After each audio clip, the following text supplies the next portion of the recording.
Bénissons encore le Seigneur ce matin pour nos vies. Amen. Bénissons le Seigneur également pour cette belle exhortation tout à l'heure. Amen. Et nous sommes là vraiment pour lui rendre gloire. Et nous croyons une chose, c'est que sa fidélité demeure à toujours. Seigneur, merci encore ce matin. Nous voulons nous abandonner entre tes mains. Toi qui es esprit, toi qui es vivant, toi qui nous vivifie. Nous sommes heureux encore d'être dans ta présence. Nous savons, Père, que tu ne nous as jamais abandonnés et que tu es toujours avec nous. Merci pour nos vies. Seigneur, ne regarde pas souvent à nos erreurs. Nous sommes encore dans cette chair mortelle, cette chair pécheresse. Merci pour ton esprit qui nous indique le chemin à suivre. Et nous croyons, Seigneur, que dans ce pèlerinage sur la terre, nous allons arriver dans ce royaume qui nous attend. Que ton règne vienne, que ta volonté soit faite. Au nom de Jésus. Amen. Amen. Bien, mais hier, j'ai essayé de faire un peu la rétrospective de ma vie. Avant que je ne sois converti, je voyais un peu tout ce que je faisais dans le monde. Le Seigneur a eu pitié de moi, m'a touché, m'a permis de le connaître. J'ai commencé donc à marcher avec le Seigneur. J'ai commencé à fréquenter les églises. Mais quand je me rappelle des enseignements que j'ai reçus,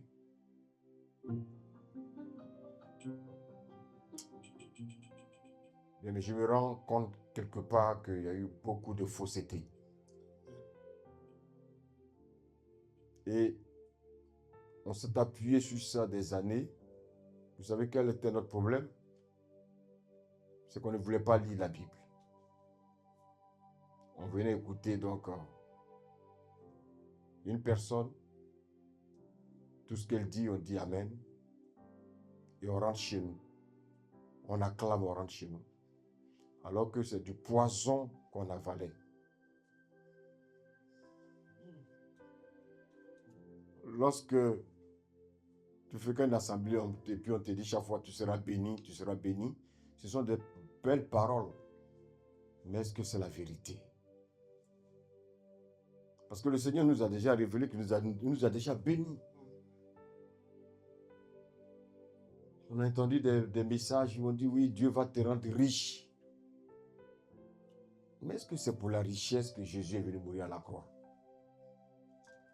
Oui, ne fréquente pas tes parents. Ce sont des sorciers. Ne les fréquente pas. Si tu les fréquentes, tu vas mourir. Tu les fréquentes. Rien ne va réussir dans ta vie. C'est eux qui bloquent ta vie. Frère, est-ce qu'aujourd'hui, avec du recul, on se rend compte qu'on n'a pas écouté le véritable évangile? Parce que l'évangile de la croix n'accuse personne. L'évangile de la croix ne nous amène pas à montrer du doigt un frère. Non, en mal. L'évangile de la croix est un évangile de compassion. C'est un évangile qui nous amène à avoir, bien aimé, de la compassion pour ceux que nous voyons. Quels sont les messages que nous avons écoutés jusqu'à ce que Dieu nous ouvre les yeux. Et vous voyez, vous savez, quand Dieu ouvre tes yeux, c'est comme si tu avais retrouvé de l'or. Tout à l'heure, le serviteur parlait du trésor. Un trésor, il reste caché. Et quand on le découvre, on ne veut plus le cacher. Et ce trésor-là, frères et sœurs, c'est la parole de Dieu. Amen. La parole de Dieu est une richesse. Et je me pose la question aujourd'hui, comment se fait-il que les gens n'aiment pas la vérité? Pourquoi les gens n'aiment pas la parole de vérité? Pourquoi les gens aiment la flatterie? Et j'ai compris qu'en fait, il y a ceux-là qui sont les véritables élus. Et il y a ceux-là qui accompagnent les élus. Vous savez, un président de la République, il a toujours des gardes-corps. Les gardes-corps qui sont autour de lui sont vus, on les voit. Mais celui qui est le plus important, c'est le président. Dans l'Assemblée de Dieu, il y a ceux-là qui sont des élus. Il y a ceux-là qui viennent accompagner les élus. Et c'est pour ça que tu dois savoir avec qui tu marches. La Bible dit que Rebecca avait dans son ventre 2 nations. Elle avait des jumeaux dans son ventre. Comment pouvons-nous expliquer qu'une femme qui a 2 enfants dans son ventre, un est du diable et l'autre est de Dieu?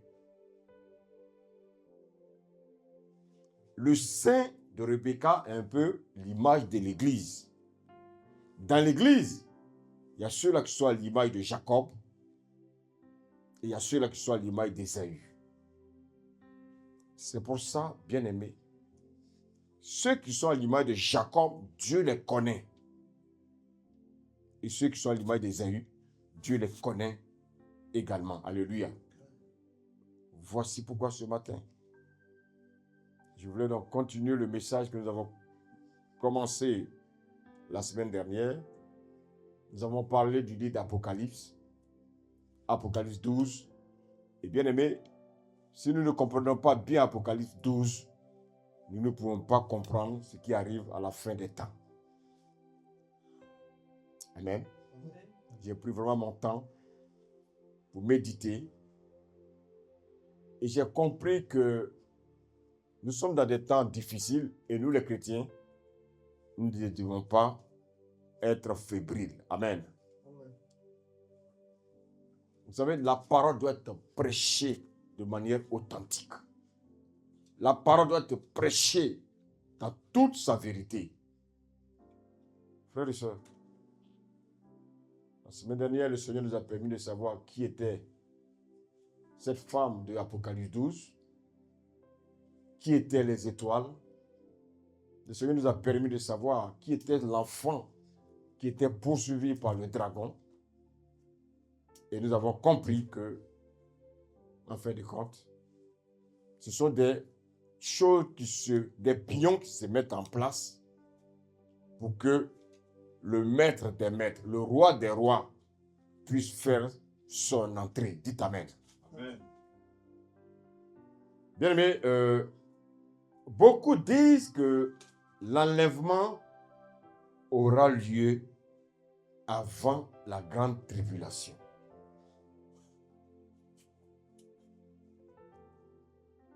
Je ne peux pas vous dire que je détiens la vérité. Voici pourquoi, frères et sœurs, ensemble, nous allons rentrer dans les Écritures et je crois qu'à la fin, Dieu va nous répondre. Amen. Est-ce que l'enlèvement aura-t-il lieu avant la grande tribulation ou après la grande tribulation? Avant d'aller en profondeur, nous allons nous poser une question. Qu'est-ce que c'est que la grande tribulation? Déjà, la tribulation, c'est quoi la tribulation? La tribulation, c'est la persécution. La tribulation, c'est la détresse, la souffrance. Quand quelqu'un souffre, il est en train de bien aimer de traverser ce qu'on appelle une tribulation. Alléluia. Vous savez, le livre d'Apocalypse annonce 2 types de tribulations.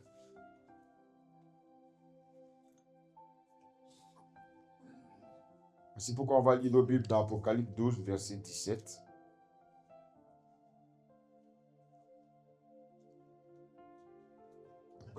Amen. Apocalypse 12, verset 17, je lis la parole du Seigneur. Amen.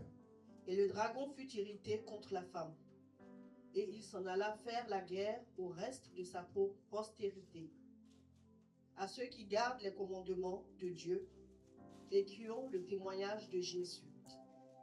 Amen. Frères et sœurs, vous voyez, quand le Seigneur nous donne un message, il y a des mots-clés. Ici, on nous parle de la guerre. Or, en tant qu'humain, lorsqu'on entend parler de la guerre, c'est que, bien aimé, il y a des morts. Il y a un désastre. Il y a une destruction. Alléluia. Amen. Mais on nous dit ici que il y aura la guerre. Mais la guerre contre qui?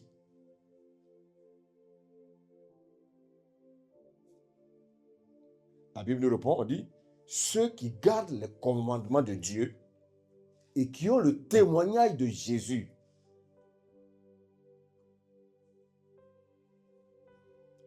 Maintenant, on nous parle également de ceux-là qui constituent le reste de la postérité de la femme.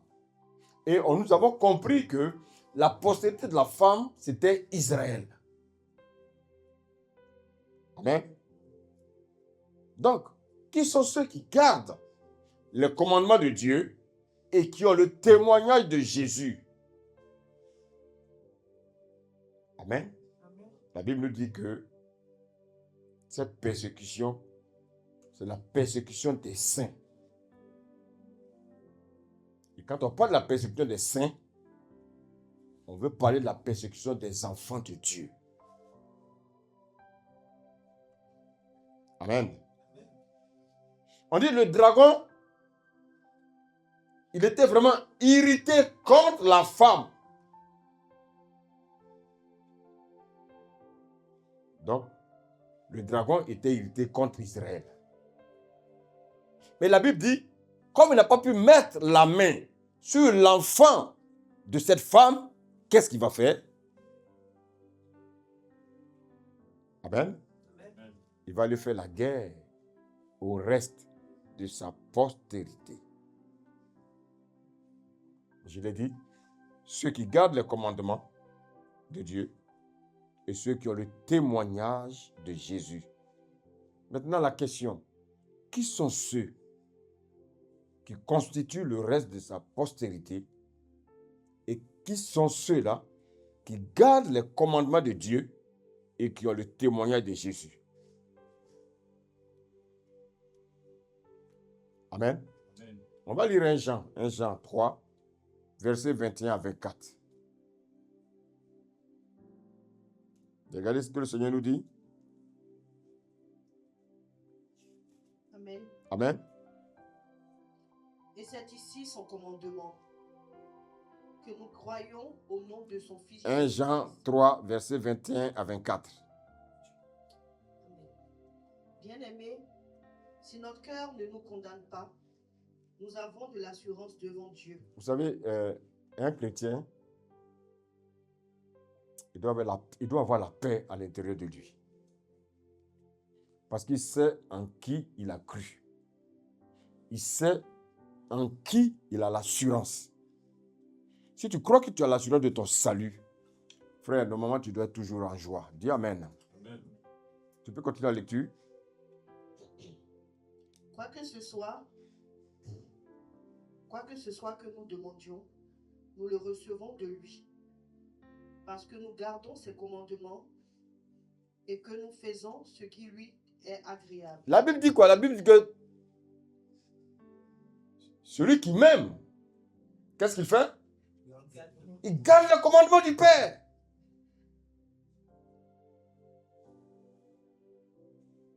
Un chrétien, c'est celui-là qui garde les commandements du Père.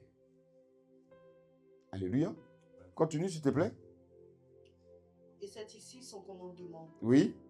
que nous croyons au nom de son Fils Jésus-Christ. Est-ce que Israël a cru à Jésus-Christ? Répondez-moi, est-ce que Israël a cru à Jésus-Christ? Donc quand on parle de ceux-là, du reste de sa postérité, que le dragon va poursuivre, il s'agit de qui? Les enfants de Dieu. Qui a gardé les commandements, comme on les appelle? Les enfants de Dieu. Les saints, les enfants de Dieu. Les saints, les enfants de Dieu, précisément l'Église.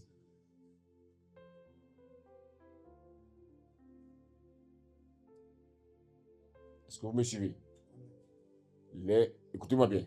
Israël a refusé Christ. Donc, ils ont refusé de témoigner de Christ. Acte 1, verset 8, on l'a lu tout à l'heure, dit quoi? Vous recevez une puissance, le Saint-Esprit survenant sur vous, vous serez mes témoins. C'est l'Église aujourd'hui qui est le témoin de Christ. Israël ayant refusé Christ, donc Israël actuellement n'est pas d'actualité. Amen. Donc quand on parle de ceux qui gardent les commandements et qui témoignent de Jésus-Christ, Dieu parle de l'Église. Dieu ne parle pas d'Israël. Amen.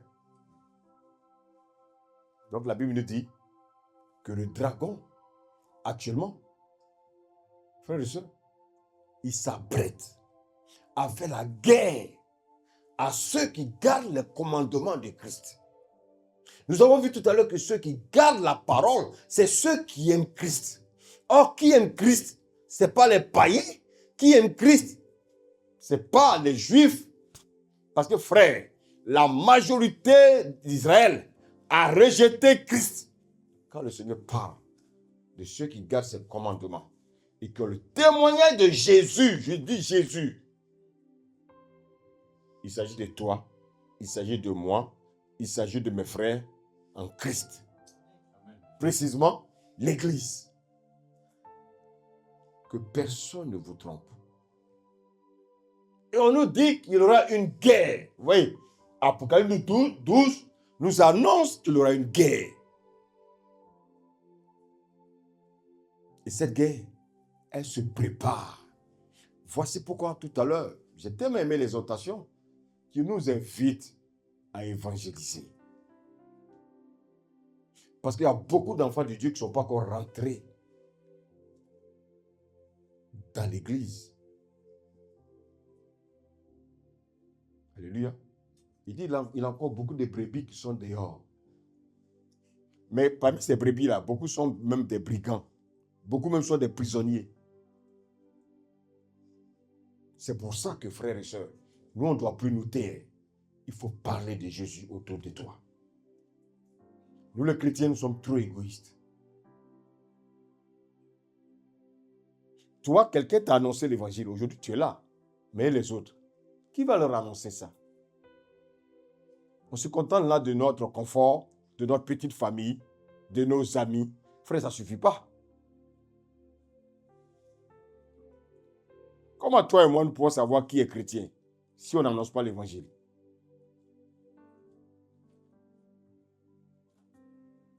Que le Seigneur nous aide. Amen. Amen.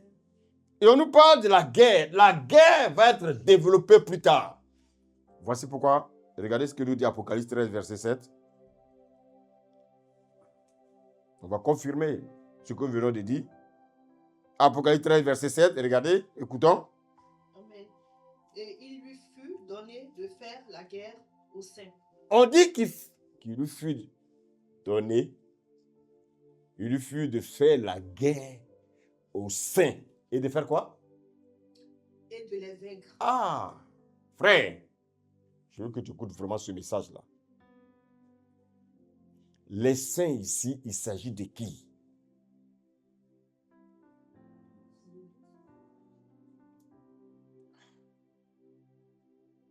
Donc, ça veut dire quoi? Ça veut dire que s'il doit faire la guerre aux saints, c'est que l'Antéchrist va venir trouver les saints sur la terre. Les chrétiens, ils sont dans un confort. Oh, on sera enlevé avant la grande tribulation. On sera enlevé avant la grande tribulation. Frère, la Bible parle La réponse est toujours dans la parole. On dit qu'il va venir faire la guerre aux saints. Tu peux continuer la lecture? Et de les vaincre. Et de les vaincre. Et il lui fut donné autorité sur toute tribu. Donc, en fait, l'Antéchrist, quand il va venir, la Bible dit, il lui fut donné. Qui va lui donner l'autorité là? De faire la guerre à qui? Toute tribu. Toute tribu, oui. Tout peuple. Tout peuple. Toute langue. Toute langue. Et toute nation. Je vous pose la question. Qui donne l'autorité à Satan?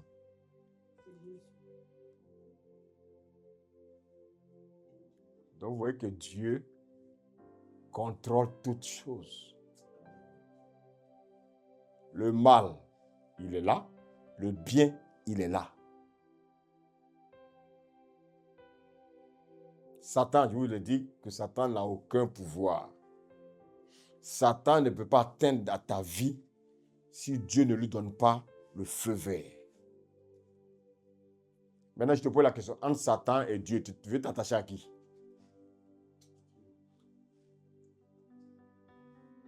Allô? Allô? Entre les deux, tu veux t'attacher à qui? Dieu. À Dieu. Mais attache-toi réellement à Dieu alors. La Bible dit qu'il va tuer les saints. Il va les tuer. Et nous, on pense que c'est une blague. Apocalypse 14, 12 va nous confirmer encore qui sont ces saints-là. Vas-y.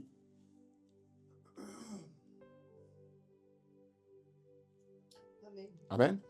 C'est ici la persévérance des saints Oui. qui gardent les commandements de Dieu Oui. et la foi de Jésus. Bon, est-ce que Israël a accepté Jésus? Mais s'ils n'ont pas accepté Jésus, donc quand on parle de ceux-là qui ont la foi de Jésus, il s'agit de qui? L'Église.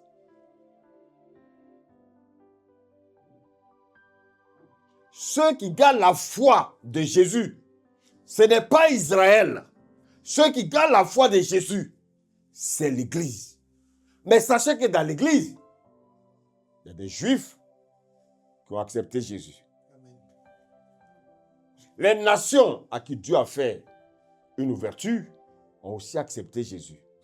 Mais quand on parle d'Israël, on parle de la majorité de ceux qui ont rejeté Christ. Frères et sœurs, voici pourquoi moi je me concentre aujourd'hui sur l'Église. Allô? Frère, que personne ne vous trompe. Donc les saints ici dont il est question de l'Église. Il est question des chrétiens. Ceux qui gardent la foi de Jésus. Les Juifs, les Israël n'a jamais mis sa foi en Jésus. Ils l'ont rejeté. C'est l'Église qui a mis sa foi en Jésus. Allô? Voici l'enchaînement prophétique que nous sommes en train, frère, de développer. Regardez, nous sommes partis d'Apocalypse 12, verset 17, qui parle du dragon, qui fera la guerre à ceux qui gardent les commandements de Dieu et qui ont le témoignage de Jésus, c'est-à-dire le témoignage de l'évangile de la croix. Et vous voyez que Apocalypse 13 nous a confirmé, on dit, qu'il fera la guerre aux saints. Et Apocalypse 14 confirme que ceux qui gardent les commandements et qui ont la foi de Jésus, frères et sœurs, tout cela nous confirme qu'il s'agit de l'Église. Donc la postérité, cette postérité, le reste de la postérité de la femme, c'est l'Église. Donc chrétien, toi qui veux vivre simplement, parce que tu crois que tout est déjà cuit. Et donc, tu dois vivre comme tu veux. Frère, je suis en train de te faire comprendre que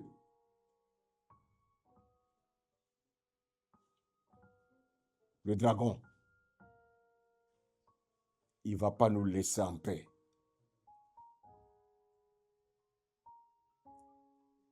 Allô? Amen. Je veux te dire ce matin qu'il y a une guerre qui arrive. Et cette guerre-là, c'est ça qu'on appelle la grande tribulation. On va prendre l'Apocalypse 6, s'il vous plaît. On va lire à partir du verset 9 au verset 11. Amen. Amen. Quand il ouvrit le 5e sceau, Frère, là, on commence à parler des sceaux. On a eu le premier sceau, deuxième sceau, troisième sceau. Où Jean écoutait ce que le Seigneur lui disait, les consignes du Seigneur. Arrivé au 6e sceau, regardez, au 5e sceau, regardez ce que le Seigneur lui dit, oui. Qu'est-ce que Jean a vu?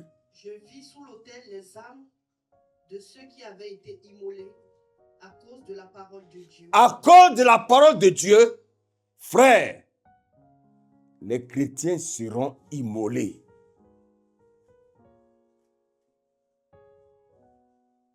Vous prenez votre vie chrétienne, vous jouez avec. Frère, c'est parce qu'il y a des évangiles que vous avez entendus qui vous font croire que tout est cuit. Frères et sœurs, non, tout n'est pas cuit. Et continue. À cause de la parole de Dieu et à cause du témoignage qu'ils avaient rendu. Donc, il y a un témoignage que nous rendons chaque jour à cause de Christ. Chaque fois que nous évangélisons, nous sommes en train de rendre témoignage de Christ. On ne parle pas de nous. Nous, les chrétiens, on aime trop parler de nous. C'est bon. Il est temps maintenant de parler de Christ. J'ai. Arrêtons avec les j'ai. Parlons de Christ. Continue la lecture, verset 10. Ils crièrent d'une voix forte en disant, jusqu'à quand, Maître saint et véritable, t'as-tu à juger et à tirer vengeance de notre sang sur les habitants de la terre? À cause de Jésus, l'Antéchrist, quand il est venu, il va persécuter l'Église. Il va persécuter les saints. Il va persécuter les enfants de Dieu. Il va persécuter les chrétiens. Allô? Amen. Mais qui va venir les sauver?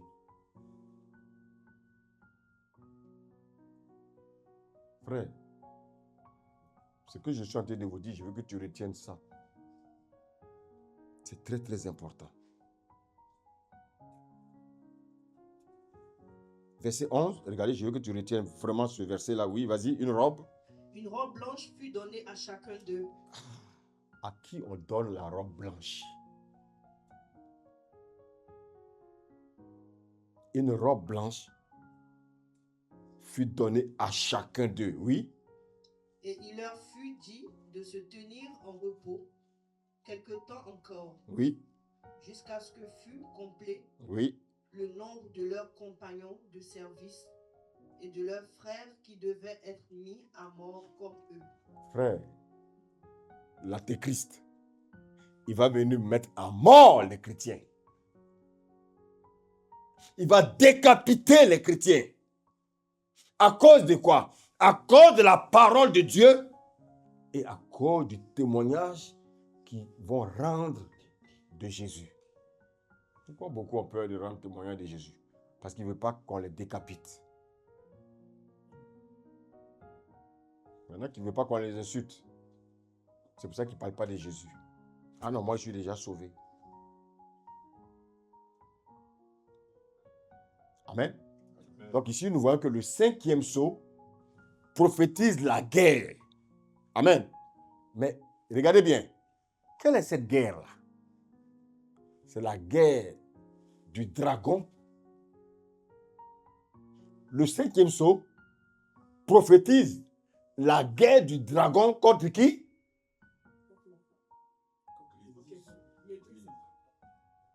Contre l'Église.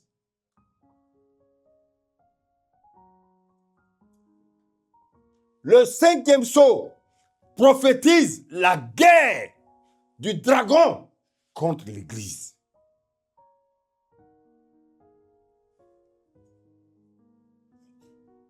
Amen.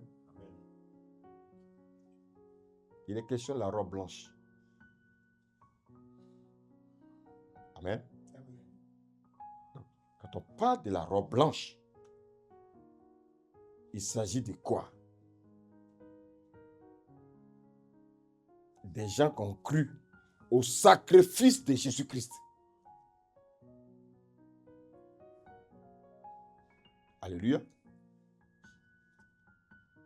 Le Seigneur leur dit, soyez patients jusqu'à ce que le nombre de serviteurs, le nombre de compagnons de service et de frères doit aussi être mis à mort. Frère, vous pensez que c'est un jeu? Moi, depuis que je prêche, je ne fais que parler des morts. Je ne fais que parler des décapités. Je ne fais que dire des choses qui arrivent. Église, si tu dors, réveille-toi.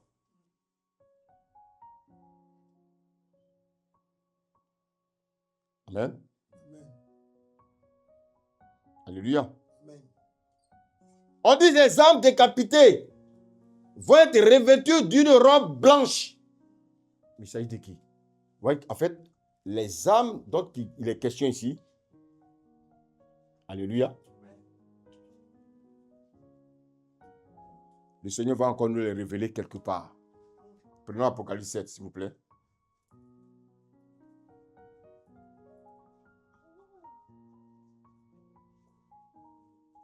Apocalypse 7, verset 9 à 10. Après cela, je regardais, et voici, il y avait une grande ligne la même foule qu'on a vue dans Apocalypse 6. Le Seigneur nous révèle encore cette même foule dans Apocalypse 7. Vas-y. que personne ne pouvait compter, Oui. de toute nation, Vas-y. de toute tribu, Donc, il y avait les Français, il y avait donc les Africains, il y avait les Guinéens, il y avait, frère, les Centrafricains, il y avait, bien-aimés, les Chinois, il y avait, frères et sœurs, il y avait toutes les tribus, toutes les langues. Continue. de tout peuple et de toute langue. Et ils se tenaient où? Ils se tenaient devant le trône et devant l'agneau, Et ils étaient devant le trône et devant l'agneau. Et comment ils étaient revêtus? revêtus de robes blanches Ah, et qu'est-ce qu'ils avaient en main? et des palmes dans leurs mains. Ils avaient des palmes dans leurs mains. Et qu'est-ce qu'ils faisaient? Et ils criaient Ils criaient, oui, d'une voix forte oui, en disant, oui. le salut est à notre Dieu Le salut est notre Dieu. qui est assis sur le trône Ah, continue. et à l'agneau. Et à l'agneau.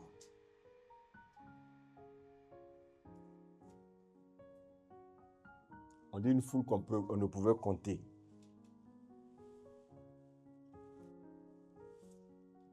Mais c'est des personnes.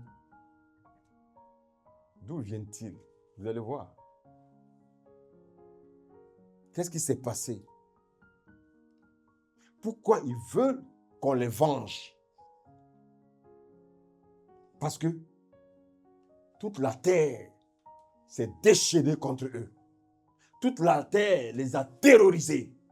Beaucoup sont morts parmi eux. Ils ont été décapités. Frères et sœurs, regardez, on va poser la question à Jean, au verset 13. Tu peux lire? Toujours dans Apocalypse 7. Il faut suivre, oui. Apocalypse, verset 13. Verset 13. Et l'un des vieillards Oui. prit la parole et me dit, Oui, ceux qui sont revêtus de robes blanches, oui. qui sont-ils? Qui sont-ils? Regardez. Attends. Mais le vieillard, c'est un ange. Il n'a jamais vu aussi une multitude de personnes. Il se pose la question, mais d'où viennent-ils? Est-ce que vous savez qu'ici, il y a une grande révélation? S'il y avait déjà eu l'enlèvement, est-ce qu'il allait se poser cette question? C'est la première fois qu'il voit ces êtres-là au ciel, devant le trône de Dieu. Donc, il s'est dit, mais d'où viennent-ils? Parce que, frère, s'il y avait des gens qui étaient enlevés au préliminaire avant cela, il n'allait pas être étonné. Donc, s'il dit, d'où viennent-ils? c'est que c'est la première fois de voir ces êtres-là. Dites Amen. Oui. Allô? Regardez la réponse au verset 14. Je lui dis, mon Seigneur, tu le sais. Tu le sais, oui, vas-y. Et il me dit, Oui. ce sont ceux qui viennent de la grande tribulation. Ce sont ceux qui viennent de la grande tribulation, oui. Ils ont lavé leurs robes Ils ont lavé leur robe. et ils les ont blanchis dans le sang de l'agneau. Alléluia! Amen. Je vous pose la question. Qui a blanchi sa robe dans le sang de l'agneau?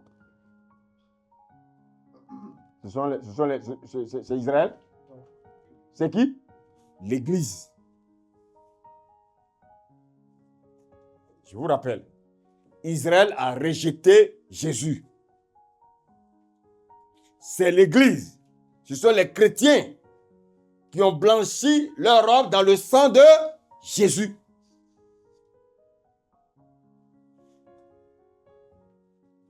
Et ces gens que vous voyez là, on dit qu'ils viennent de la grande tribulation. Alléluia. Et c'est, qu'est-ce qu'ils ont subi? Ils ont subi la terreur de ce monde. Quand l'Antéchrist est venu, il est venu créer la torpeur dans la vie des chrétiens.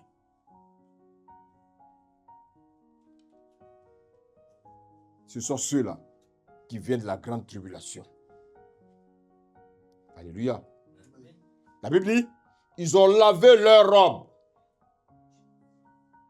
et on les a blanchis dans le sang de l'agneau. Alléluia. C'est le sang de Jésus qui nous rachète. Alléluia. Ils n'ont pas fait couler leur sang. C'est pas, écoutez, c'est pas parce que leur sang a coulé qu'ils ont été sauvés. Est-ce que vous voyez la nuance? Sinon, on peut dire que les gens ont été sauvés par leurs œuvres. C'est pas parce que ils ont été tués qu'ils ont été sauvés. Dieu n'est pas dans la pitié. Dieu est dans la compassion. La compassion est différente de la pitié. Allô? Amen. Je peux passer là. Quelqu'un peut être en train de mourir. Vous allez voir que les véhicules vont s'arrêter pour pouvoir sauver ces personnes-là. Est-ce que c'est parce qu'ils ont la compassion? Ce n'est pas pareil. Allô? La compassion, c'est une force qui nous pousse à manifester la compassion. En fait, si vous voulez, la compassion est manifestée par le Saint-Esprit. La pitié est manifestée par la chair.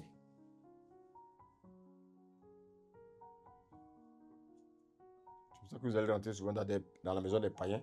Vous allez voir, quand vous voyez leur vie, tout est ordonné. Mais ils ne sont pas convertis. Voici pourquoi on n'est pas sauvé en faisant des sacrifices. Alléluia. Mais on est sauvé en croyant au sacrifice de Christ. Ce n'est pas notre propre sacrifice qui nous sauve, mais c'est en croyant au sacrifice de Christ. C'est ça qui trompe les gens. Regardez Corneille. Corneille faisait des sacrifices. Corneille faisait des aumônes. Mes frères, s'il restait seulement à faire des aumônes, il allait rater le salut. Mais la Bible dit, le Seigneur a envoyé Pierre, lui annoncer l'évangile. Frère, c'est lorsqu'il a accepté l'évangile que sa robe a été blanchie. Amen. Dans le sang de l'agneau.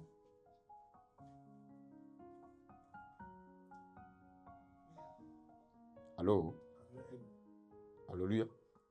Aucun homme ne peut se racheter par son propre sang. Nous sommes tous rachetés par le sang de Jésus. C'est le sang de Jésus qui nous a rachetés. Est-ce qu'Israël a été racheté par le sang de Jésus? Pas encore. Ça va venir. Mais pour le moment, ils l'ont rejeté. C'est l'Église. Quand on parle de l'Église, c'est une petite partie d'Israël, de ceux-là qui ont cru. Et la grande majorité, c'est les nations qui ont accepté l'évangile, qui ont entendu la prédication de l'évangile et qui ont cru. Amen. Vous savez, beaucoup disent que oui, les personnes qui sont venues de la grande tribulation, ce sont les vierges folles. Allô? Or, quand on lit, le Seigneur dit quoi? Je ne vous connais pas. Le Seigneur ne peut pas dire je ne vous connais pas. Et puis les gens vont le suivre. Ça veut dire quoi? Vous n'êtes pas élu. Tout à l'heure, on a vu. Seigneur, j'ai guéri les malades. J'ai prophétisé. J'ai fait ceci, cela. Le Seigneur dit quoi? Je vous pose la question. Entre je ne vous ai jamais connu et puis je ne vous connais pas. C'est différent. Je ne vous connais plus. Est-ce que c'est pareil? Si on dit je ne vous connais plus, c'est qu'à un moment donné, le Seigneur n'utilise jamais plus. Il a dit tout à l'heure à Jérémie, on l'a lu là. Je te connaissais avant que tu ne sois dans le ventre de ta mère. Donc, ça veut dire quoi? Je t'ai élu. Dans la prédestination, je t'ai élu avant que ta maman, ton père, permette à ta maman de tomber enceinte. Moi, Jésus, je t'avais déjà élu. Donc, je voulais dire à quelqu'un ce matin, ce n'est pas quand on reçoit Jésus qu'on est élu. On est élu avant. Mais il y a un temps pour venir rentrer dans le ventre de notre maman. Et même quand on peut même devenir un gangster, un brigand, un tolard. Et puis un jour, on reçoit l'évangile, on accepte, alléluia, que notre robe soit lavée dans le sang de l'agneau. C'est pourquoi souvent les gens, les hommes de ce monde ne peuvent pas comprendre les choses de Dieu. Quand on dit tel est le pasteur, quoi? De qui tu parles? Qui ça? Tu parles de qui? Le voleur là? Celui qui cassait les maisons là? Oui. Tu vois, mais tu dis celui qui cassait les maisons. Allô? Allô? Donc dans le plan de Dieu, il devait casser les maisons pour que après sa vie devienne un témoignage pour Christ. Voici ce que le Seigneur dit qu'il prend les choses viles pour confondre ceux qui se croient grands. Les grands de ce monde-là. Aujourd'hui, pour avoir un poste dans ce monde, il faut avoir des diplômes. Mais avec le Seigneur, même un brigand, un illettré, les pierres là, la Bible dit que c'était des hommes sans instruction. Ils n'ont jamais été à l'école. Allô? Mais Dieu les a façonnés. Il a mis en eux son esprit. Ils sont devenus très virulents dans la parole de Dieu. Voici pourquoi on nous dit que le royaume des cieux appartient aux violents. Quand on parle de la violence, ce n'est pas la guerre charnelle. Alléluia. Le royaume de Dieu appartient aux violents. Violents contre la drogue, violents contre le péché. Alléluia. Et c'est de ça qu'il est question. Amen. Donc, frères et sœurs, ceux qui sont devant le trône de Dieu, après avoir été décapités, quand on parle de décapités, est-ce que vous avez déjà vu des gens qu'on a décapités qui sont vivants? C'est des morts. Mais comment c'est fait? Comment ils ont fait pour se retrouver devant le trône?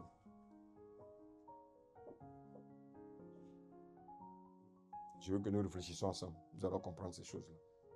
Amen. Amen. Église, si j'ai un conseil à te donner ce matin, il ne faut pas regarder tes problèmes pour commencer à négliger les choses de Dieu. Parce que les problèmes dans ce monde, tu les auras toujours. Il va arriver un moment, peut-être que tu ne pourras même pas payer ton loyer. Mais parce que tu ne peux pas payer ton loyer, tu vas abandonner Jésus. Mais ça veut dire que tu vas aller de mal en pire. Peut-être même que c'est Jésus qui permet que tu ne puisses plus payer ton loyer pour voir si tu es un homme de foi. Tu peux perdre ton emploi, l'emploi que tu chéris là, et pour lequel tu n'as pas le temps de venir servir Dieu.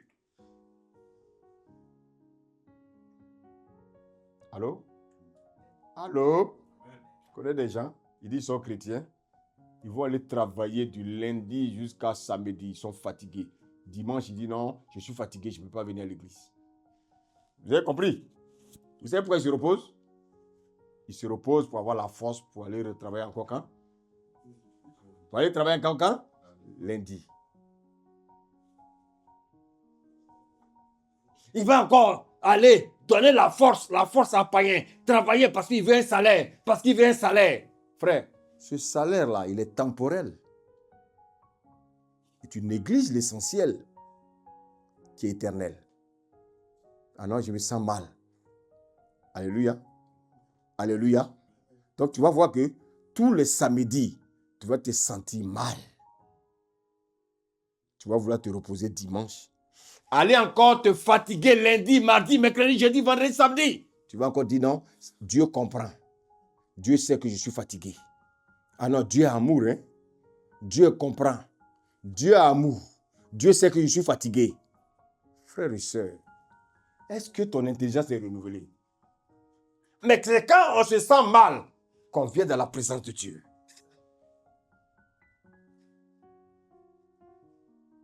Mais les chrétiens, les hommes charnels, ils vont te dire, je suis trop fatigué, donc je vais dormir. Mais dis-moi, comment as-tu rencontré Christ? C'est pour ça que je vous ai dit que dans le sein de Rebecca, il y avait deux nations. Il y avait Isaïe, il y avait Jacob. Dans l'église aussi, il y a des gens qui sont à l'image de Jacob, il y a des gens qui sont à l'image d'Isaïe. Si tu m'aimes, garde mes commandements. Ici, on vous dit que des gens ont été décapités à cause de Jésus. Toi, tu penses à ton corps qui te fait mal. Et pour ça, tu ne peux pas venir adorer ton Dieu. Vous avez vu quoi, le diable a piégé l'homme? En France, ici, il y a des gens qui ont 2 boulots, 3 boulots. C'est-à-dire qu'ils ne connaissent même plus le chemin de l'adoration de Christ. Alors, je t'ai pas pris. Dieu comprend. Je suis tellement pris. Continue à travailler. Le jour où tu vas mourir, on va t'enterrer. Les anges de Satan viendront prendre ton corps. Et l'argent pour lequel tu as travaillé, tu as cotisé, l'État va prendre ça. C'est pour ça, frère. Qu'est-ce que tu veux dans ta vie?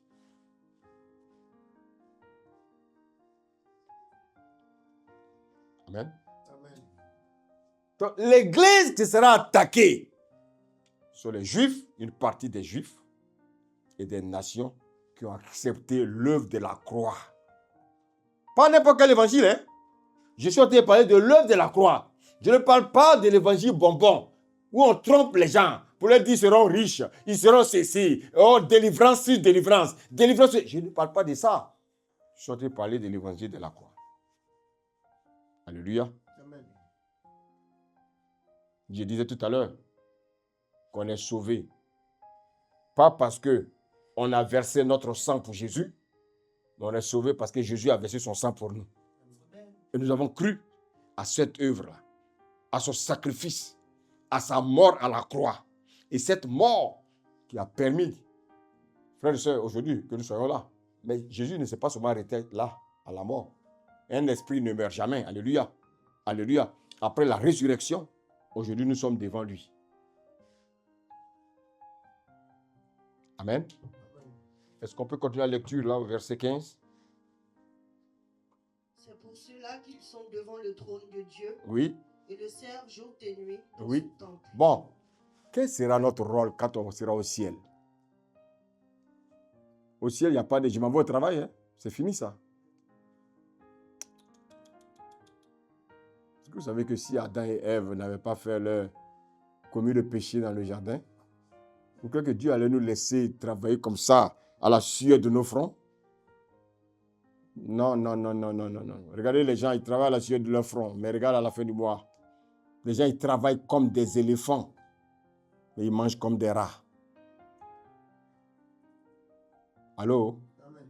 Regardez comment les gens travaillent. On court, on court, on court. Mais regardez à la fin du mois, regardez le salaire que les gens reçoivent. Des miettes. Et c'est pour ça que tu vas compromettre la vie éternelle. Que le Seigneur nous aide à comprendre. On continue la lecture. Ils le servent jour et nuit dans son temple. Celui qui est assis sur le trône dressera sa tente sur eux. Continue. Ils n'auront plus faim. Donc, frère, on n'aura plus faim quand on sera devant le trône. Lorsqu'on va se retrouver avec Christ, il n'aura plus la faim. Il n'aura pas fait de oui, il faut que je change mes vêtements. Les vêtements pour lesquels, frère et soeur, tu ne peux pas dormir. Tu dors, au lieu de penser à Dieu, tu penses aux nouveaux vêtements que tu as vus dans un magasin. Et tu convoites. Il me faut ça, il me faut ça. Il te faut ça, mais tu ne veux pas de Jésus. Les gens sont prêts à mourir pour les choses matérielles, mais pas pour les choses spirituelles. Continue. Ils n'auront plus soif. On dit qu'il n'aura plus soif, oui. Et le soleil ne les frappera point. Il n'aura plus, frère, cette labeur-là, la fatigue, le soleil. On n'aura plus la sueur sur nous. Continue. Ni aucune chaleur. Ah, il n'aura plus la chaleur. Donc ceux qui fabriquent les climatiseurs, c'est fini. On continue. Car l'agneau qui est au milieu du trône Oui.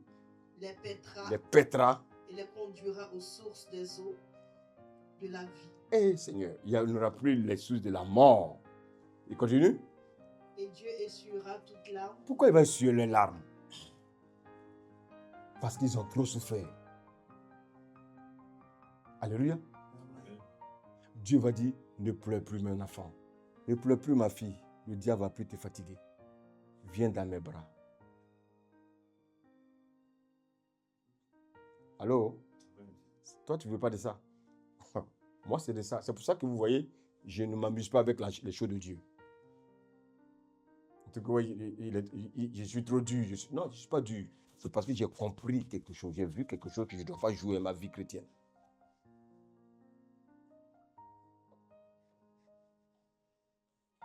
Allô? Moi, on ne m'aime pas, on me fuit. Je suis trop dur. Non. Il y a une réalité dans ça que j'ai compris. Et je veux vous communiquer ça. Amen. Mais comme vous n'êtes pas encore prêts, vous voyez ça en mal. Non, il faut voir ça en bien. Allô? On continue? Amen. Donc, frères et sœurs, la Bible dit que le Seigneur va nous recueillir et il va essuyer nos larmes. Amen. Amen. Vous voyez qu'en fait, les mêmes âmes qu'on a vues dans Apocalypse 6, c'est les mêmes là qu'on voit ici dans Apocalypse 7. Amen. Donc, regardez bien. On a parlé des saints dans Apocalypse 12. On a parlé des saints, Apocalypse 12, verset 17. On a parlé des saints dans Apocalypse 13, verset 7. On a parlé des saints dans Apocalypse 14, verset 12. On a parlé des saints, frères et sœurs, dans Apocalypse 7, verset 9 à 17. On vient de le voir. Donc en fait, cette prophétie sur la grande tribulation concerne qui? Concerne ceux qui gardent le commandement de Dieu et qui ont le témoignage de Jésus. Et qui sont-ils? C'est l'Église. Amen. Donc, la grande tribulation concerne l'Église. Amen. Ça ne s'est pas encore accompli.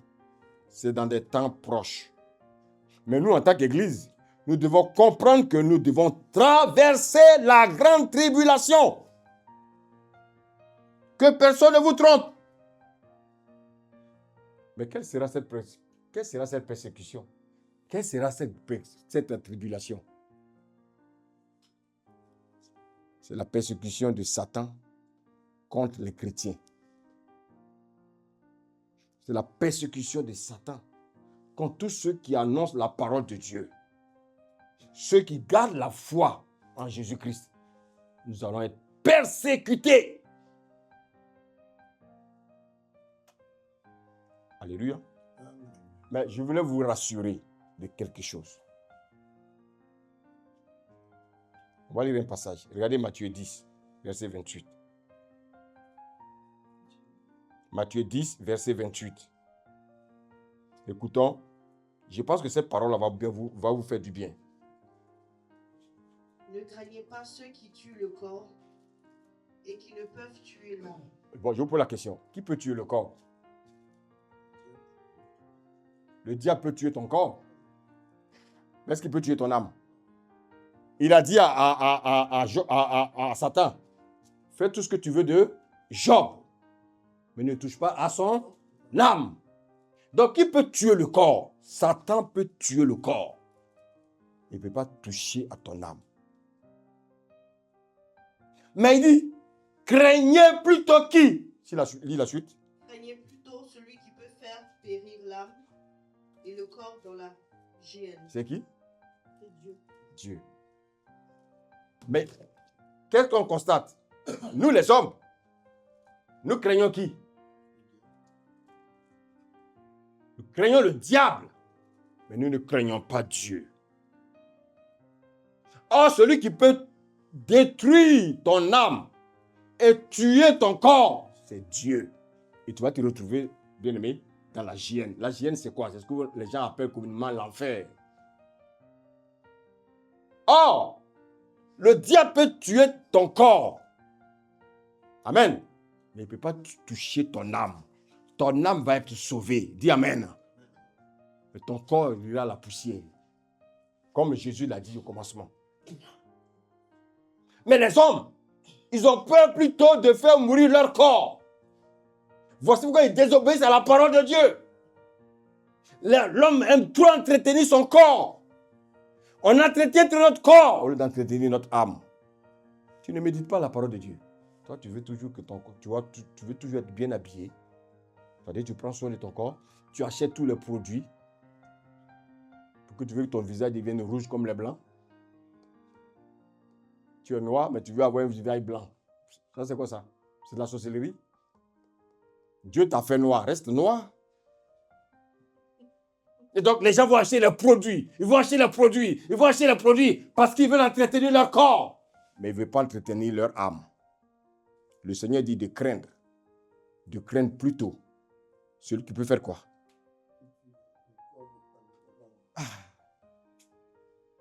Celui qui peut tuer le corps et détruire l'âme, c'est Dieu. Satan ne peut pas détruire ton âme. Mais malheureusement, celui que les gens aiment. Parce que les gens ne veulent pas avoir le visage défiguré. C'est ça les femmes là. Si quelqu'un te dit oui, je t'aime. Oui, tu es très belle. Si vous dites que tu es très... c'est à cause de ta beauté qu'il t'aime. C'est qu'il n'est pas un homme spirituel. Allô? S'il t'aime à cause de ton nez, fais attention à lui. Parce que le jour où tu vas faire un accident, que ton nez sera coupé, il ne va plus t'aimer. Parce qu'il a dit, il dit qu'il t'aime à cause de ton nez. Allô? Ah, je t'aime beaucoup, j'aime beaucoup tes lèvres. Comment on peut aimer les lèvres de quelqu'un?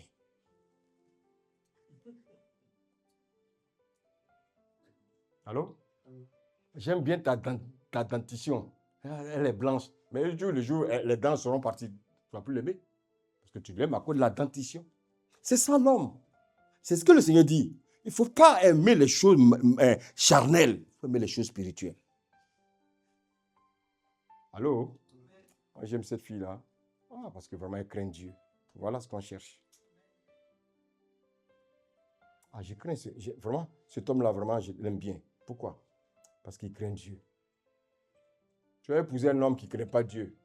Ton mariage sera un enfer. Quand tu vas vouloir prier, lui, il va vouloir faire autre chose. Quand tu vas vouloir jeûner, lui, il va vouloir faire autre chose. Tu ne peux pas renoncer. Tu ne peux pas dire non. Tu es en train de, frère, de détruire ta vie, ta communion comme ça avec le Seigneur, parce que tu t'es trompé d'homme. Tu t'es trompé de femme.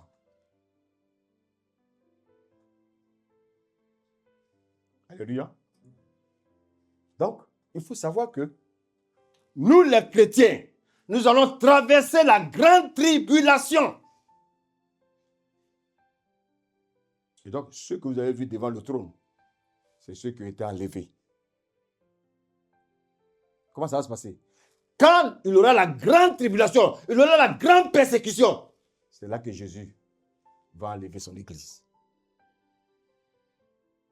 Allô? Allô?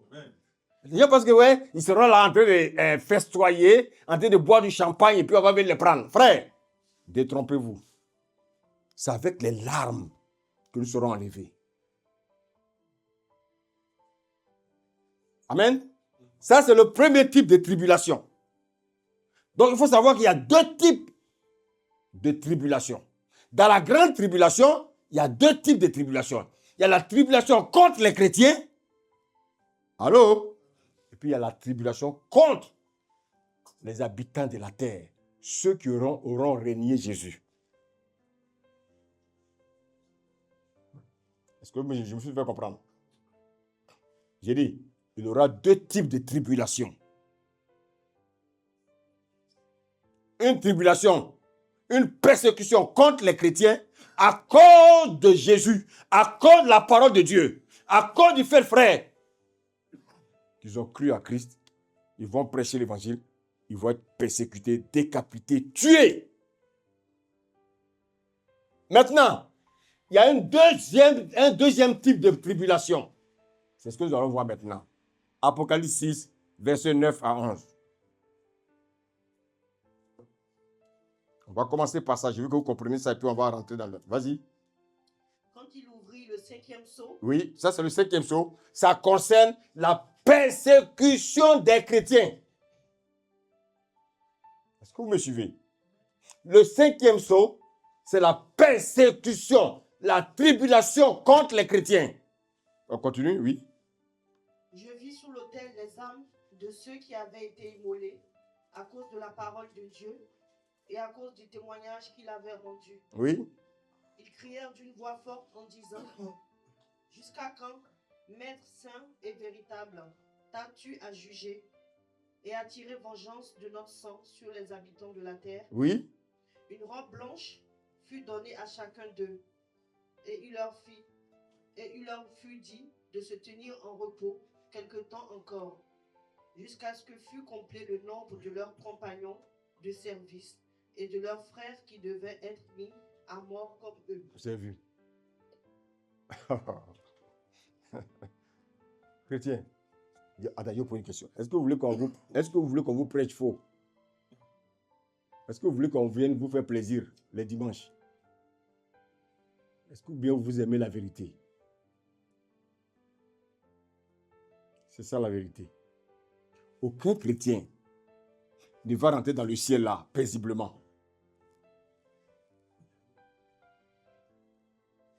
Alléluia.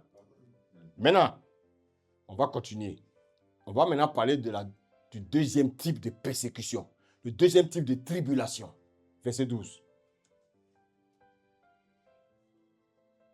Paul, il a regardé, et Jean, il a regardé la première tribulation qui concernait les enfants de Dieu, les chrétiens. C'est le 5e sceau. Maintenant, lisons le verset 12. Vas-y. Je regardai, quand il ouvrit le 6e sceau, et il y eut un grand tremblement de terre. Oui. Le soleil devint noir comme un sac de crin. Oui. La lune entière devint comme du sang. Vous voyez que le 6e sceau vient après le... Le 6e sceau vient après le... On y va. Le 6e sceau vient après le 5e sceau. Le 5e sceau, on nous parle de la persécution des chrétiens. Le 6e sceau, regardez, on dirait que il y a quelque chose qui a changé. Là, l'église est déjà enlevée. Allô? Allô?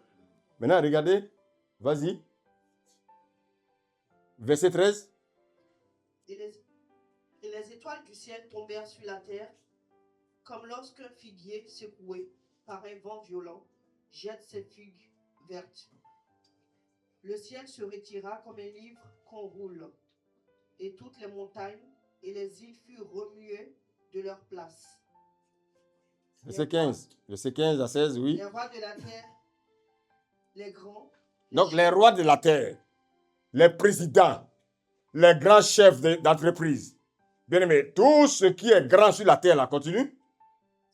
les riches et les puissants, Les riches et les puissants, les grands chefs militaires, tous ceux qui ont les hauts gradés de ce monde, continue. se cachèrent, Les esclaves, ceux-là, frères, qui n'ont jamais voulu de Jésus, mais qui ont suivi leur maître impie, ceux qui ont suivi leur maître, les francs-maçons, tous ceux-là, ils ont eu des esclaves, ceux qui les servaient, qui n'ont pas voulu de Jésus. Continue.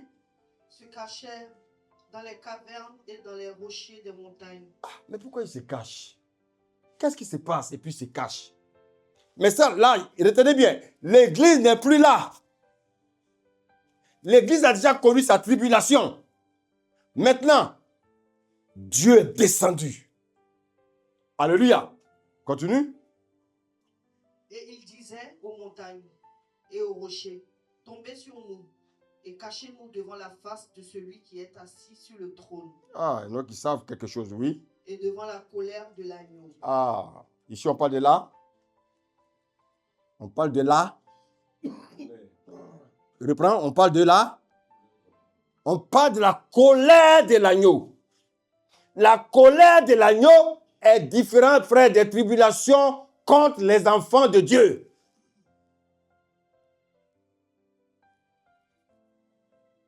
Écoutez, la tribulation contre les enfants de Dieu, c'est Satan qui attaque qui? Les enfants de Dieu. La colère de l'agneau, qui attaque qui? Le Seigneur qui attaque qui? Les habitants de la terre. Donc, l'église va connaître une tribulation, le monde aussi va connaître une tribulation. Satan va attaquer les enfants de Dieu. Dieu va venir venger ses enfants. C'est ça qu'on appelle la colère de l'agneau. Que personne ne vous prêche quoi que n'importe quoi. Il va confirmer. Verset 17, il dit quoi? Car le grand jour de sa colère est venu. Et qui peut subsister? Donc, vous voyez que le 5e sceau a parlé de la persécution des chrétiens. Et là, on parle de la persécution de ceux qui ont persécuté les chrétiens.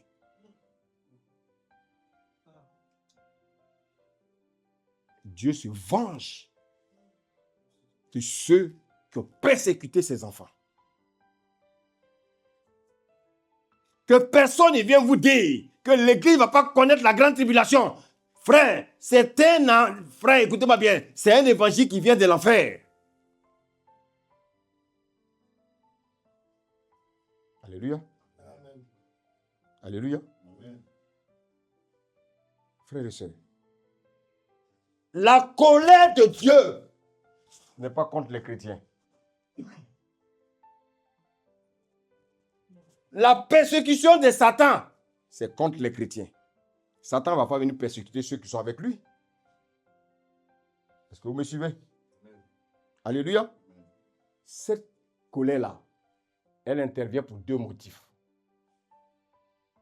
Pour ceux qui n'ont pas accepté Christ. Et le deuxième motif, pour ceux qui ont tué ses enfants à cause de son nom.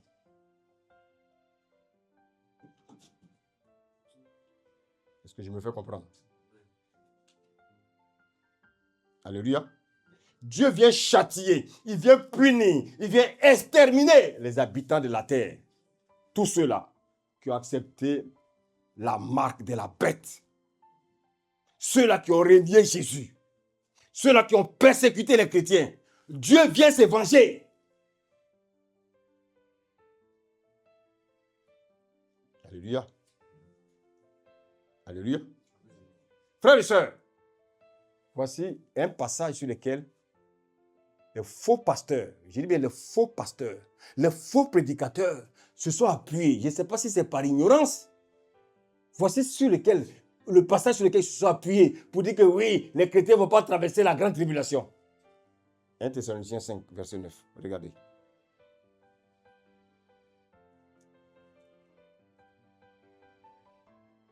Amen. Amen, on y va? a pas destiné à la colère. C'est vrai. Dieu ne nous a pas destinés à sa colère à lui, sa colère là. Amen. Sa colère est destinée aux habitants de la terre. Continue. Mais à l'acquisition du salut Oui. par notre Seigneur Jésus-Christ. Mais à cause de Jésus-Christ, il y a quelqu'un qui va te persécuter. Ça, c'est la première partie de la grande tribulation. Donc, la grande tribulation, c'est dans les deux sens. Les enfants de Dieu seront persécutés à cause du nom de Jésus. Mais la grande colère, Dieu viendra avec sa grande colère pour exterminer ceux qui ont tué ses enfants et ceux qui l'ont renié. Frère, est-ce que c'est difficile à comprendre? Est-ce que c'est difficile à comprendre? La vengeance du Père, c'est contre les impies, contre ceux qui ont persécuté l'Église, ceux qui ont décapité les chrétiens, ceux qui ont tué les chrétiens. Dieu va venir les exterminer. Et on nous dit, on vous parle des rois. Les rois, c'est qui? C'est pas ceux-là qui règnent? Oui. L'Antéchrist, avec tous ceux qui seront dans son gouvernement. Tous ceux qui ne voulaient pas qu'on entende parler de Jésus. Tous ceux qui ont persécuté ses enfants. Tous ceux qui ne voulaient pas entendre parler de Jésus. Le Seigneur va venir se venger. Alléluia. On dit les saints. Les saints. Quand on parle des saints, on parle de l'Église. On peut voir ça rapidement. Éphésiens 1, verset 1 à 2, s'il vous plaît.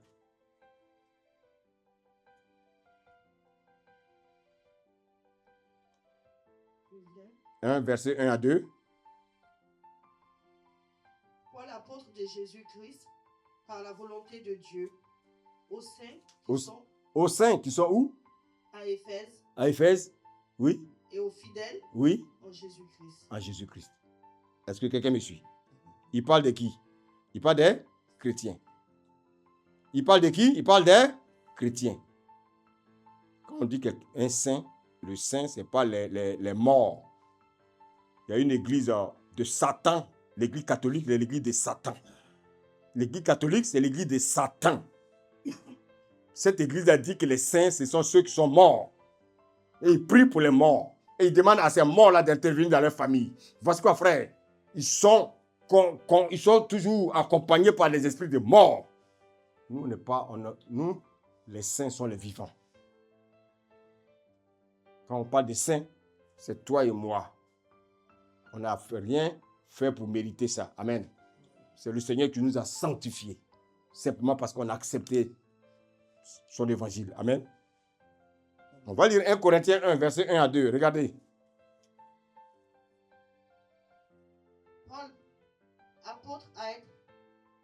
Paul, appelé à être apôtre de Jésus-Christ par la volonté de Dieu, et le frère Sosthène, à l'église de Dieu qui est à Corinthe, à ceux qui ont été sanctifiés à Jésus-Christ, appelés à être saints. Appelés à être. Il s'agit de l'église, frères et sœurs. Alléluia. Alléluia. Amen. Frères et sœurs, il y a deux tribulations, deux types. Dans la grande tribulation, il y a deux types de tribulations. La tribulation contre nous, les enfants de Dieu, et la tribulation contre ceux qui vont nous persécuter et ceux qui vont renier la parole de Dieu. Alléluia. Souvent, on entend certains qui prennent l'image de Lot et de Sodome. Frère, non. L'image de Lot et de ce qui s'est passé à Sodome, ça, ce n'est pas l'enlèvement. Ça, c'est le jugement de Dieu. Ça, c'est la colère de Dieu. Alléluia. Au temps de Noé, aussi, c'est la colère de Dieu. Parce que le monde entier n'a pas voulu monter dans l'arche. Dieu a exterminé toute la terre. Parce que quand Noé allait leur annoncer l'évangile, ils persécutaient Noé. Ils ont persécuté Noé et ses enfants. Dieu est venu également se venger. Il a exterminé toute la terre. Est-ce que quelqu'un me suit ce matin? ce que quelqu'un me suit ce matin. Frère, je suis en train de terminer le message. Mais je veux simplement vous dire que le Seigneur nous avait déjà avertis. Jean 16, verset 33.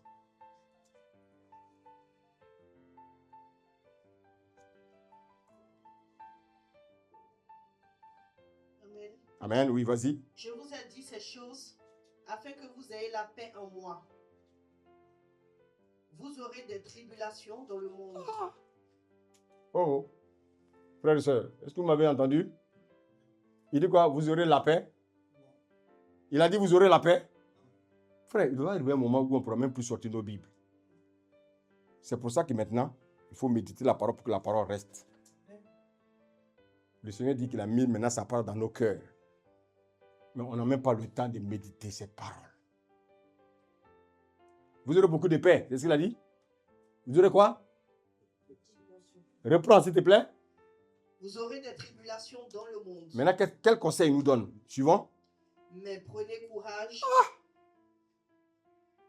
Il dit de prendre courage.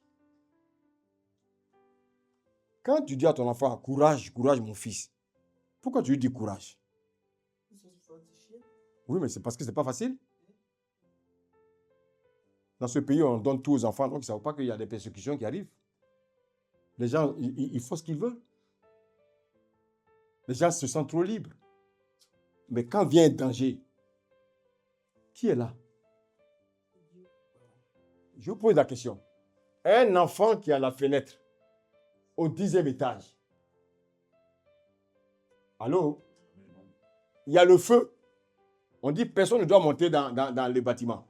Quand l'enfant, son père arrive, et puis son père en bas, il voit son fils. Qu'est-ce que le père dit à l'enfant? Quand les pompiers arrivent, qui veulent sauver, qu'est-ce que le père dit à l'enfant? Qu'est-ce qu'il lui dit? Courage. Courage. Pourquoi il ne va pas se mettre à la place de l'enfant?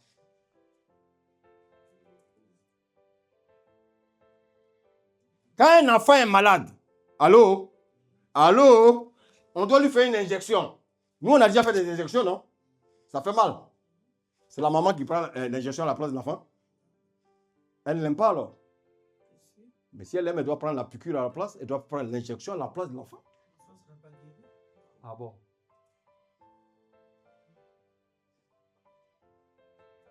C'est pour ça qu'au lieu de donner du poisson toujours aux gens, il faut les apprendre à pêcher. Un enfant qui a trop tété le sein de la maman, à un moment donné, il devient bizarre. Il ne réfléchit plus. Allô? C'est pourquoi j'aime les Asiatiques, les Chinois. À un certain âge, déjà, on t'apprend déjà à connaître ce que c'est que la vie. Alléluia. Moi, je me rappelle, quand on était plus jeune, tu vas à l'école, tu reviens, tu as faim. On met le plat sur la table. Si ça te plaît, ça ne te plaît pas. Si tu ne veux pas manger, va dormir le ventre creux. Allô? Vous aimez la vérité? C'est ça la vérité. C'est pour ça qu'on ne m'aime pas. Parce que je creuse, moi. Amen? Aujourd'hui, les enfants, qu'est-ce qu'ils font? Quand il revient, que le plat ne lui plaît pas, il fait quoi? Il fait quoi? Il va aller fouiller pour venir préparer ce qu'il veut manger. Et vous dites que vous n'arrivez pas à atteindre la fin du mois. Qui va faire ça à votre place? C'est-à-dire l'éducation que vous avez reçue de vos parents qui était bien, vous l'avez oublié.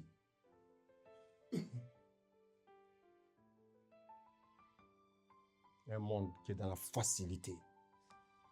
Dans les maisons, il y a de l'ordre. On fait le menu de la semaine. Voilà ce qu'on mange, les enfants, parce que la vie est trop dure. C'est une parenthèse que je ferme. Acte 14, verset 22.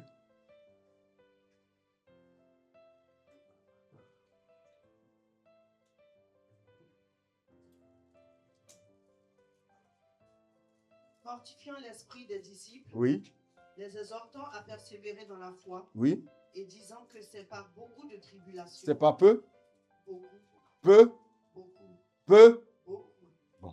On vous dit, chrétiens, c'est pas beaucoup de tribulations qu'il faut faire quoi?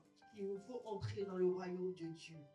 Qu'il faut entrer dans le royaume de Dieu. Vous savez, quand j'étais plus jeune, là, quand notre maman préparait, parce qu'on est 4 garçons, 4 filles, quand elle préparait, elle voulait que tout le monde vienne à la cuisine.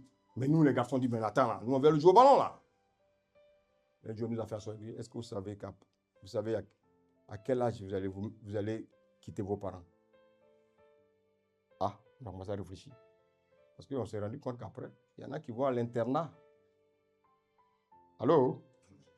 Parce que si tu vas à l'internat que tu ne sais pas préparer un œuf, c'est ta maman qui va venir dans la ville où tu es pour préparer l'œuf et puis retourner chez elle. C'est pour ça que les enfants, il faut les amener à la cuisine pour qu'ils sachent préparer. Pour que quand ils seront jeunes quelque part, ils puissent faire la cuisine. Nous, on n'a pas souffert. C'était dur pour nous, on ne voulait pas. Mais à un moment donné, quand notre maman nous a fait asseoir, paisiblement, elle nous a dit, les enfants, nous, on va mourir. Si demain, on meurt, que vous êtes jeune, si vous vous retrouvez chez un oncle, vous vous retrouvez sur une tante, si elle vous maltraite, vous allez faire quoi si vous ne savez pas préparer? Là, nous tous, on a attrapé nos jours. Tu sais ce qu'elle dit là est censé. Donc à 10 ans, 8 ans, on savait cuire un œuf. On savait préparer le riz. On savait ça, on pouvait savoir si le riz était cuit. Parce que nous, on n'avait pas les cuiseurs, non. On met le riz là sur le feu. Comment tu peux savoir que le riz est cuit? Vous savez pourquoi?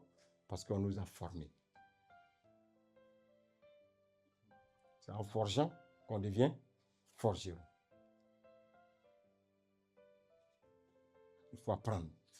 Parce que demain, quand vous serez plus chez vos parents, vous êtes indépendants. Amen. Amen. C'est une parenthèse encore que je vais faire. Alléluia. On dit que c'est avec beaucoup de tribulations que nous allons entrer dans le royaume de Dieu. Frères et sœurs, ce n'est pas un jeu. Que personne ne vous trompe. 1 Thessaloniciens 3, verset 1 à 3.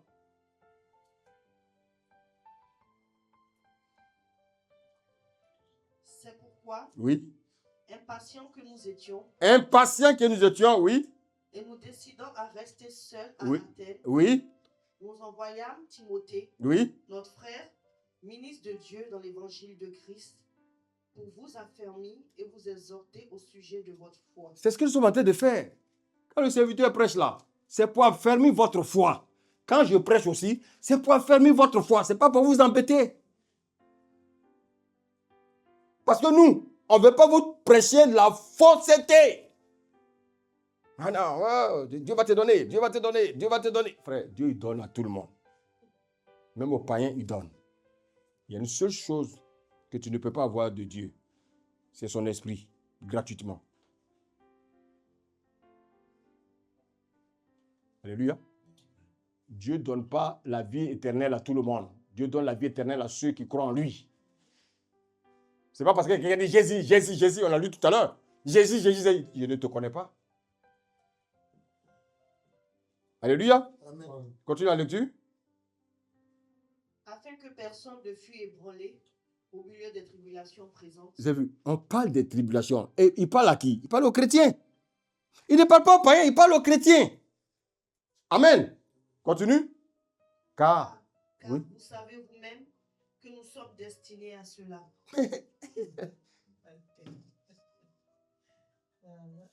On dit que nous sommes destinés aux tribulations. Et puis c'est la grande tribulation. Parce que vous entendez grande, c'est ça qui vous fait fuir. Tribulation, c'est tribulation. Maintenant, il y a un passage qui va encore nous fortifier. 2 Timothée 3, verset 12. Regardez.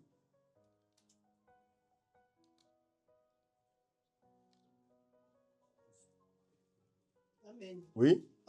Or, tous ceux qui veulent vivre pieusement en Jésus-Christ. C'est-à-dire que si tu veux vivre pieusement, si tu veux prendre la vie de Christ en main, c'est-à-dire vraiment toi, tu n'es plus dans les choses du monde. Toi, tu es consacré à Christ. Tu seras applaudi, c'est ça? Mais lis! Seront persécutés. Et vous voulez qu'on vous prêche ce qui n'est pas vrai? Non, moi je ne peux pas. Frère et sœur, il y aura la tempête. Nous sommes comme des arbres.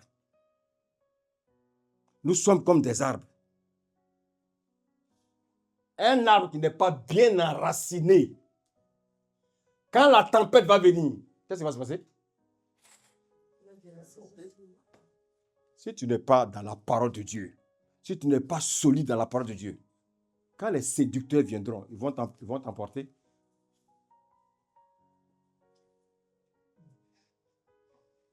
Est-ce que je me fais comprendre ce matin?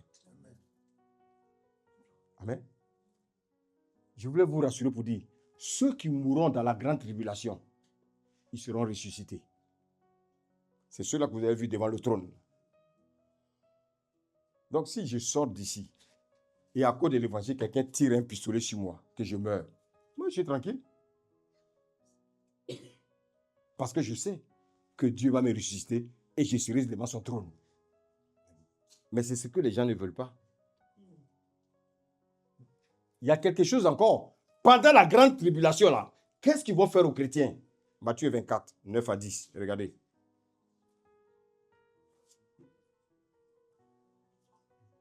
Alors on vous livrera au tourment. Donc, ils vont vous livrer au tourment. Oui, vas-y. Et l'on vous fera mourir. Ah, est-ce que c'est moi qui l'ai dit? On dit, ils vont nous faire quoi? Mourir.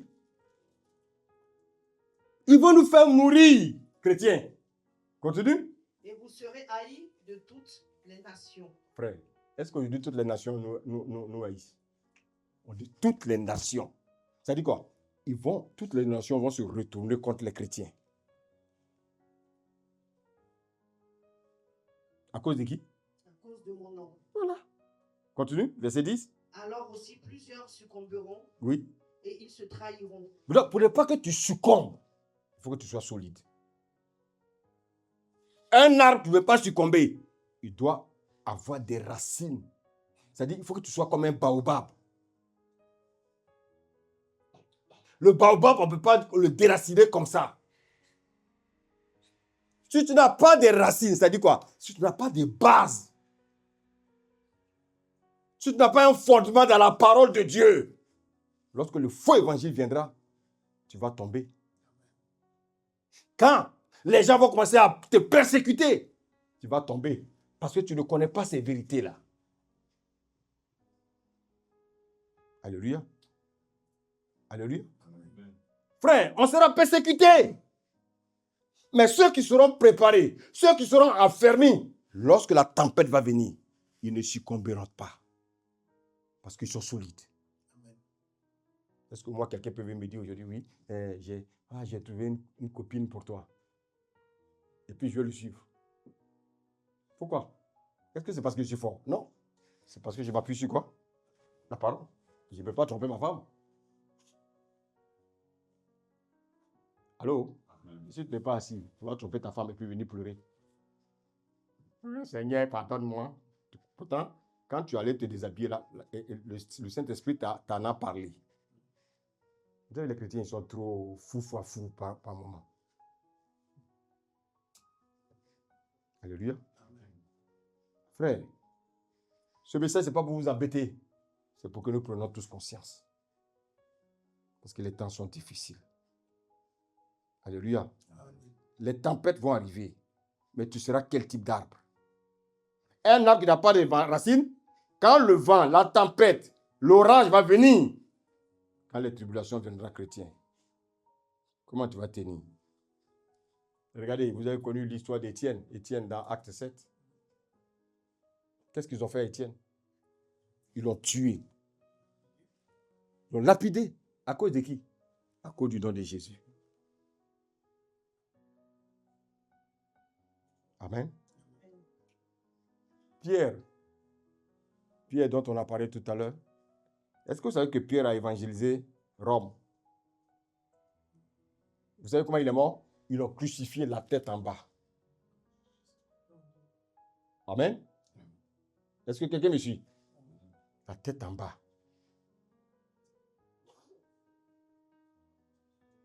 Parce qu'il se sentait indigne de mourir comme Christ. Christ, on l'a crucifié comme ça. Pierre a dit, non, mettez-moi la tête en bas. Parce que je ne mérite pas comme Christ est mort. Amen. Alléluia. Vous connaissez Jacques. Jacques était le chef de l'église de Jérusalem. Il a été jeté du promontoire. Amen. Oui, donc, du sud, du temple, du haut, de 30 mètres. Ils l'ont jeté. Il a survécu. Mais qu'est-ce qui s'est passé? Il a été battu à mort avec des bâtons. Alléluia. Jésus avait conduit Satan dans le promontoire pour le tenter. Il n'a pas réussi. André. Satan, oui, pardon. André est mort crucifié. Comment? Après avoir évangélisé autour de la mer Rouge. Les témoins racontent qu'André aurait déclaré en voyant la croix. En regardant la croix, qu'est-ce que ça dit? Il dit, j'ai longtemps désiré et anticipé cette heure. La croix a été consacrée par le corps du Christ, pendu à la croix. Il a continué à prêcher. Et ces tortionnaires, ceux qui l'ont persécuté pendant 2 jours, ils l'ont persécuté. C'est 2 jours après qu'il est mort. Jacques, le fils de Zébédée, lui, il a évangélisé en Espagne. Il est le premier apôtre à mourir en martyr. Alléluia. Décapité à Jérusalem. Philippe, il a évangélisé l'Asie mineure. Il est mort lapidé. Il est mort crucifié.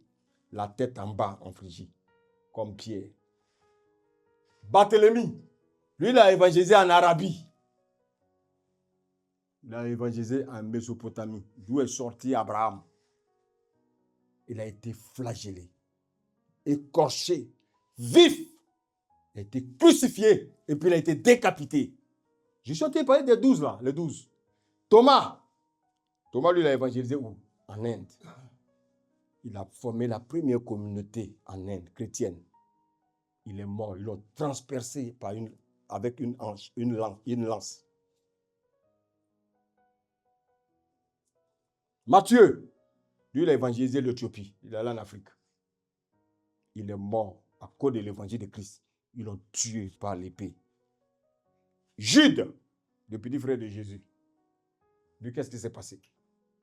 Il a évangélisé la Perse, la Mésopotamie et des pays arabes. Les pays arabes aujourd'hui où on ne peut pas rentrer là. Eux, ils ont été là-bas. Qu'est-ce qui va se passer?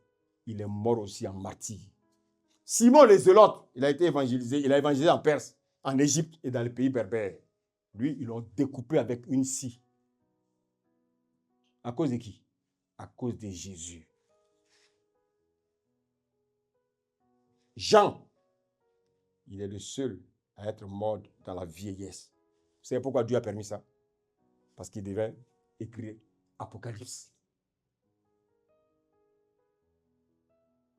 Alléluia. Il va connaître après le martyr. Par immersion. Ils ont versé l'huile chaude là. Ils ont versé l'huile chaude sur lui.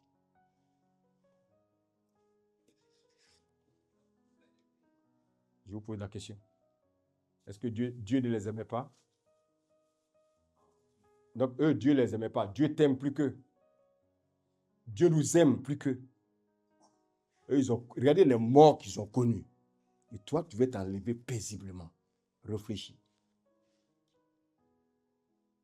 Ils ont tous répondu à l'appel. Tous, ils ont répondu à l'appel. Le Seigneur les a connus avant d'être dans le ventre de leur mère. C'est dans l'évangélisation qu'ils sont morts. Hein? Ce n'est pas en étant dans leur chambre. Nous, on ne veut pas mourir. On est dans un confort. On ne veut pas qu'on nous tue. Vous savez ce que Paul dit? Nous n'avons pas puissance contre la vérité. Beaucoup prêchent le mensonge.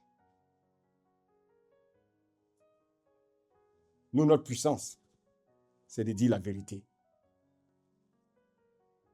Ce n'est pas tout le monde qui va accepter. On va même avoir des ennemis. Mais c'est aussi notre persécution à nous. Amen.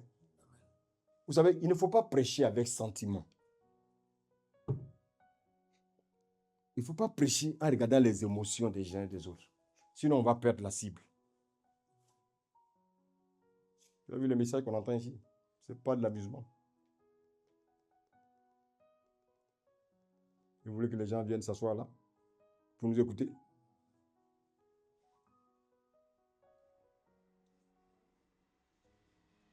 Je voulais terminer pour dire ceci, frères et sœurs. Les premiers chrétiens, Jésus les aimait aussi. Comme il nous aime aussi. Mais sachez une chose, retenez ça dans votre tête. L'Église ne sera pas enlevée avant la grande tribulation. Alléluia. Amen. Voici pourquoi nous devons nous enraciner comme les baobabs. Alléluia. Amen.